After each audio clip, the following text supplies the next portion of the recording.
The MTS platform used for this video was provided by MonsterTech, more on that later. About a year and a half ago, I built my dream flight setup to cover Star Citizen and DCS World. I've used MonsterTech gear for many years, so I was naturally thrilled when MonsterTech agreed to send me out a bunch of gear to build my own Simpit, based on their MTS platform. As the adage goes, there are many like it, but this one is mine, configured and tweaked to perfectly match my needs. I'm Forrester, and this video will share some more about the past year and a half of using the MTS platform and my thoughts on it. Firstly, since this video ticked the sponsored box, it's important to explain what it means for this to be a sponsored video. Whilst no money changed hands to make this video, and MonsterTech didn't even ask me to make it, the MTS kit was provided free of charge by MonsterTech, and clearly that is of considerable value. That said, I've been a long-standing MonsterTech customer for over 6 years at this point, previously purchasing a flight frame, assorted mounting hardware, and a flight chair, all with my own money. The content of this video is all written by me, and MonsterTech have no creative control over it, so the thoughts are all my own. Additionally, the VPC throttle, stick, and panel shown on the MTS have been provided by Virpil free of charge, but likewise, I'm free to say what I like. And finally, I'm part of the MonsterTech affiliate program, which means that those using the code Forrester at checkout get a discount on their order, as well as paying a small commission to this channel for doing so. I appreciate that's a lot of disclosure, but it's important to me that you know it all, so you can decide if you think I'm biased. So all of that out of the way, let's chat some more about the MTS Simpit. My favourite part about the MonsterTech ecosystem is that it's modular. You choose the parts you want based on your own hardware. That means when you first configure an MTS, it's tailored to you. But it also means that upgrades down the line are very easy.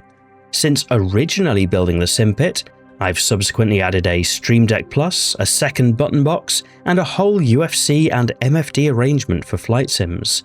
That was done fairly cheaply by just purchasing the new mounts and profiles, and in some cases recycling old profiles that I've had laying around for a while.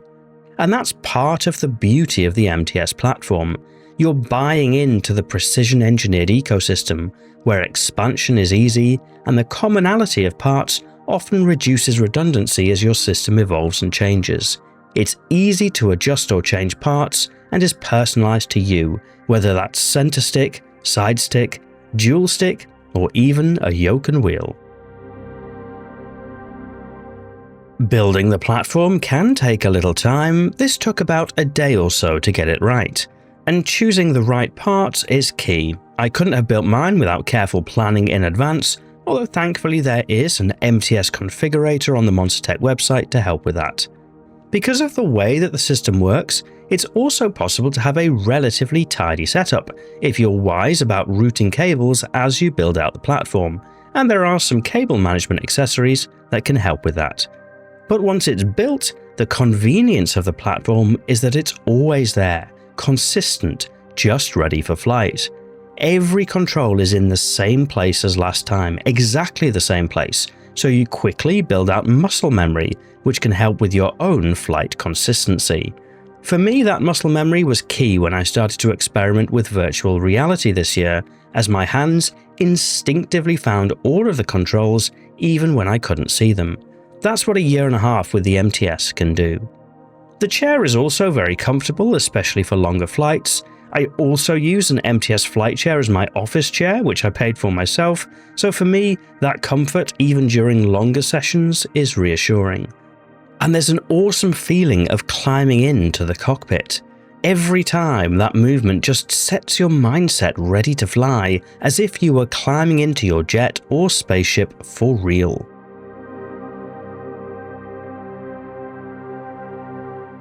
There are some downsides though. The first is probably just that the little rails can attract dust buildup, so if you care about how your system looks, you need to stay on top of your cleaning regime. The MTS does take up a lot of space, although with careful planning that might not be as much as you might think. I have my setup in the corner of a small office room. And the MTS is an expensive platform. You're very much buying into the precision engineering and the ecosystem in the expectation of future-proofing. But all in all, that can be worth it for somebody who is in for the long haul and flies regularly. With what I know now from using the MTS for 18 months, I would buy this system because I use it so many times in a week that the comfort and personalization and ease of use of the platform just works for me. I got deeper and deeper into the MonsterTech ecosystem, from a desk mount to a frame to the full Simpit, such that this was always kind of inevitable for me.